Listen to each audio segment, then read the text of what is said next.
Ami Renardo, bien le bonjour. Aujourd'hui, direction construire des canaux et ce avec le jeu Canal. Alors ici on est sur un jeu de gestion de ressources, de développement, ça sera soit en solo ou bien deux joueurs et pour des parties d'environ 1 heure.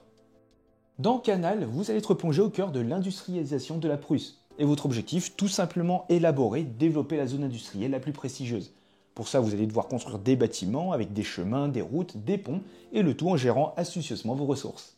Et comme d'habitude, avant de démarrer cette vidéo, n'hésitez pas à laisser un petit pouce bleu et à vous abonner si ce n'est pas déjà fait. Tout ça, ça permet de soutenir grandement la chaîne. Et sur ce, c'est parti. Dans une partie de Canal, vous allez enchaîner plusieurs manches jusqu'à ce que la pile des bâtiments bleus soit vide. Dans ce cas-là, après une ultime manche, vous allez passer au décompte des points et le joueur qui en a le plus remporte la partie. Mais avant d'aller plus loin dans les règles, quelques mots sur les concepts clés du jeu. Vous avez chacun à disposition une roue de matériaux, qu'on retrouve d'ailleurs assez souvent avec l'auteur Uwe Rosenberg. Lorsque vous gagnez ou dépensez des ressources, vous allez déplacer vos marqueurs en fonction. Parfois, vous serez amené à faire tourner la roue, ce qui va bien sûr modifier les quantités de chaque ressource. Vous allez également retrouver des cartes de bâtiment avec un coût, les points de prestige que vous rapporte la carte en fin de partie, une condition pour bénéficier les gains de la carte, et enfin ce que vous rapporte la carte lorsque vous l'activez.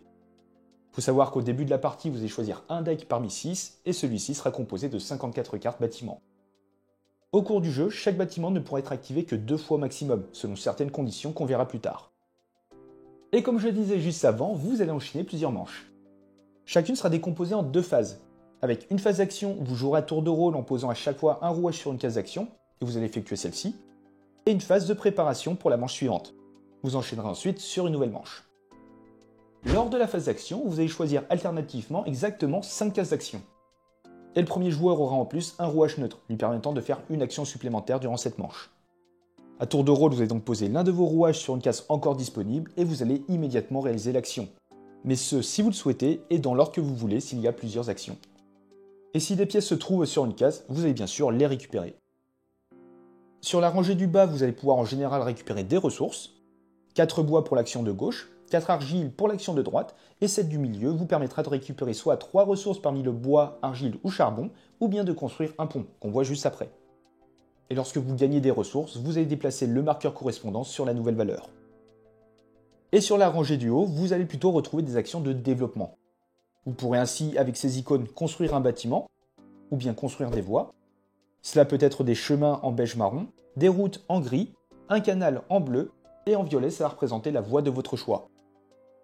Lorsque vous construisez un bâtiment, vous allez en prendre un disponible dans la rivière. A noter que vous allez commencer chaque manche avec 4 bâtiments différents. Vous allez payer le coût qui est indiqué en haut de la carte et vous allez le placer sur un emplacement libre de votre plateau. Vous placerez ensuite sur le bâtiment 2 boulons d'activation. Si vous construisez une voie, vous allez devoir payer un coût en fonction du type. Ça sera un argile pour un chemin, une pierre pour une route, un acier et un bois pour un rail, et 3 pièces pour un canal. Et vous allez également gagner 2 argiles. Vous placerez votre voie sur un emplacement libre de votre plateau. Et à noter que les chemins sont le seul type de voie par-dessus lequel vous allez pouvoir construire d'autres types de voies. Et si vous construisez un pont, vous allez devoir dépenser un bois. Et vous le placerez obligatoirement sur une voie existante pour relier 2 bâtiments déjà existants. Et vous aurez également des actions bonus que vous allez pouvoir effectuer à tout moment, et ce, autant de fois que vous le souhaitez. Vous pourrez acheter des ressources de base. Vous allez dépenser une pièce de plus que la valeur actuelle de la ressource que vous voulez acheter. Et vous pourrez autrement faire pivoter votre roue d'un cran, en dépensant 2 pièces, mais seulement si aucune des 3 ressources de base ne se trouve sur le 0. Le nombre de ressources de base va ainsi diminuer, mais vous allez produire à la place de la pierre et de l'acier. Et pour rappel, vous allez pouvoir activer vos bâtiments jusqu'à 2 fois au cours de la partie. Dès lors que l'un de vos bâtiments devient entièrement entouré par des voies, ou bien qu'un bâtiment reçoit son deuxième pont, vous devrez déclencher sa capacité. Vous devrez alors vous référer aux icônes de rouage qui explicitent le nombre et le type d'éléments nécessaires pour obtenir les gains. Cela peut être un nombre exact, au plus ou bien au moins. Et certains bâtiments proposent plusieurs effets séparés par une barre verticale. Vous pourrez alors réaliser les 2 effets dans l'ordre que vous voulez, si vous répondez à la condition. Et d'autres auront ce genre de barre où vous allez devoir réaliser seulement l'un des effets proposés. Et si vous voyez un texte en rouge, cela représente un élément à défausser. Et une fois que vous avez alternativement effectué 5 actions, vous allez passer à la phase suivante, où vous allez préparer la prochaine manche. Vous allez tout d'abord recompléter à 4 cartes la rivière des bâtiments, en commençant par les cartes vertes, puis brunes si le paquet précédent est épuisé, et enfin avec les bleus. A noter que dès qu'une pile est vide, cela va libérer une nouvelle action pour la suite, sur la rangée du haut. se placer sur l'une de ces cases permet de choisir l'action du haut ou bien celle du bas. Vous aurez ensuite le droit de pivoter la roue gratuitement d'un cran, bien sûr si cela est possible, et vous allez mettre une pièce sur chaque emplacement de la rangée du haut. Vous mettrez également une pièce sur chaque emplacement de la rangée du bas qui n'a pas de rouage d'action. Enfin, vous allez chacun récupérer vos jetons d'action, et le premier joueur va leur donner le rouage neutre à son adversaire, qui va leur devenir le premier joueur pour la manche suivante. Et vous allez ainsi les enchaîner jusqu'à ce que la pile des bâtiments bleus soit vide. Dans ce cas-là, vous allez effectuer une dernière manche et vous allez passer au décompte des points. À vos points déjà gagnés, vous allez ajouter les points de vos bâtiments sur votre plateau, un point pour chaque pièce, pierre et acier en votre possession. Vous prendrez la plus petite quantité parmi le bois, le charbon et l'argile et vous allez gagner autant de points. Chaque route, canal et rail sur votre plateau va vous octroyer un point. Et enfin, pour chaque espace de voie vide, vous allez perdre un point. Et le joueur qui en a le plus remporte la partie. Et on se retrouve comme d'habitude pour quelques tours de jeu, histoire de mettre un peu toutes ces règles en application. Alors comme vous pouvez le voir, on est sur une configuration de joueurs, avec une mise en place qui a déjà été faite. Le premier joueur sera le joueur bleu qui va se situer en haut, il va donc récupérer le troisième jeton d'action. Et on a le joueur rouge en bas qui sera donc le deuxième joueur, et qui va commencer avec 2 pièces en compensation. On a mis une pièce sur chaque case action de la rangée du haut, et on a dévoilé les 4 premières cartes bâtiments de la pile verte. Et sans plus attendre, on va démarrer cette première manche, avec donc le joueur bleu. En tant que première action, il va décider de se placer sur cet emplacement pour ainsi récupérer 4 ressources de bois. Le deuxième joueur, quant à lui, va décider déjà de payer une pièce pour effectuer cette action bonus, et ainsi récupérer une ressource de bois. Il va ensuite se placer à cet endroit-là, étant donné qu'il y a une pièce, il la récupère, et il va donc pouvoir construire un bâtiment parmi l'un des 4 de la rivière, et construire une route, donc soit un chemin en dépensant un argile, soit une route en dépensant une pierre.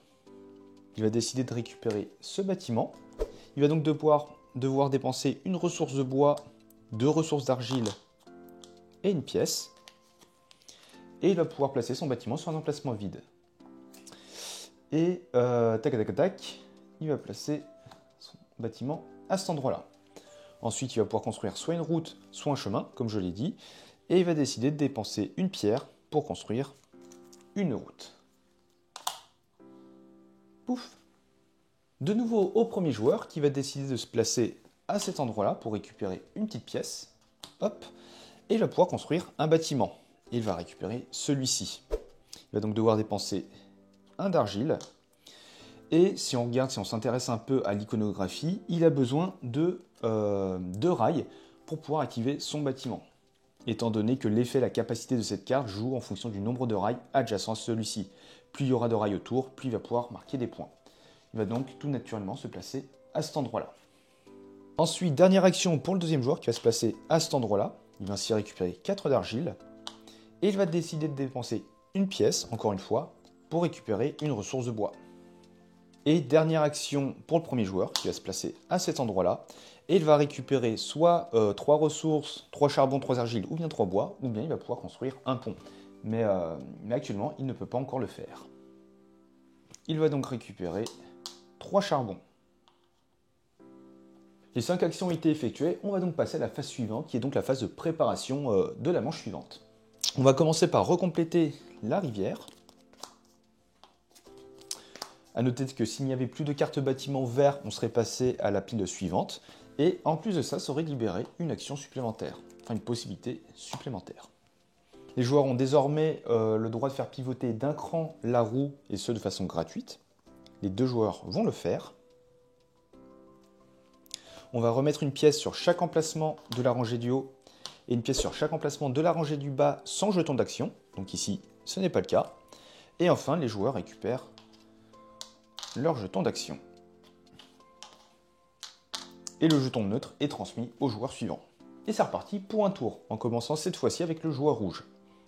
Celui-ci va décider de récupérer 4 ressources de bois. A noter qu'ici, lorsque l'on construit un bâtiment, on récupère également 2 jetons, 2 boulons d'activation. Le deuxième joueur va récupérer 4 argiles. Hop. On repasse au tour du joueur rouge qui va se placer à cet emplacement pour construire un bâtiment. Il va donc récupérer celui-ci en dépensant soit 3 argiles, soit une pierre. Il va dépenser une pierre. Et il va placer son bâtiment à ce niveau-là. Il y avait une pièce, il la récupère donc. On place 2 boulons d'activation. Et il a désormais la possibilité de construire un chemin en dépensant un argile. Et il va récupérer cette petite route qu'il va placer à ce niveau-là. Ici, on va également construire un bâtiment. Et on va récupérer celui-ci en dépensant une ressource de bois. Et qu'on va placer à ce niveau-là.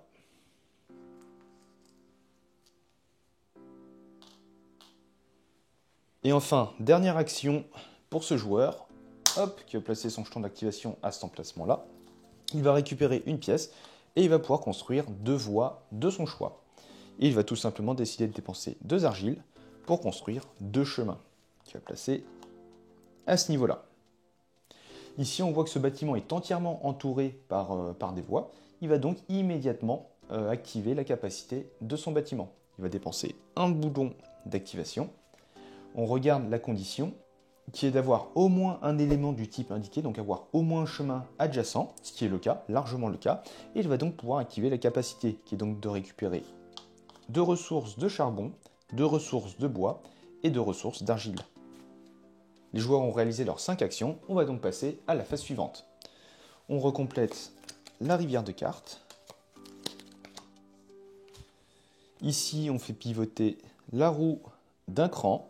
Encore une fois, c'est au choix, c'est pas obligatoire. Et tac tac tac, on va rajouter des petites pièces.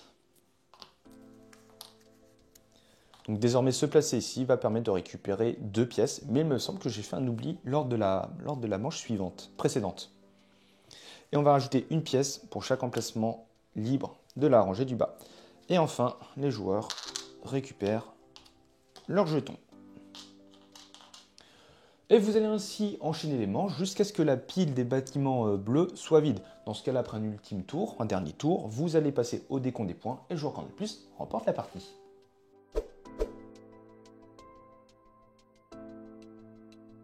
Et voilà, c'est la fin de cette vidéo. Un grand merci à vous de l'avoir regardé jusqu'au bout. Si le jeu vous a plu et que vous souhaitez soutenir la chaîne, n'hésitez pas à utiliser le lien qui est en description. Et comme d'habitude, vous pouvez très bien laisser un petit pouce bleu, commenter et vous abonner, ça fait toujours plaisir. Et sur ce, on se retrouve dans une prochaine vidéo. Ciao!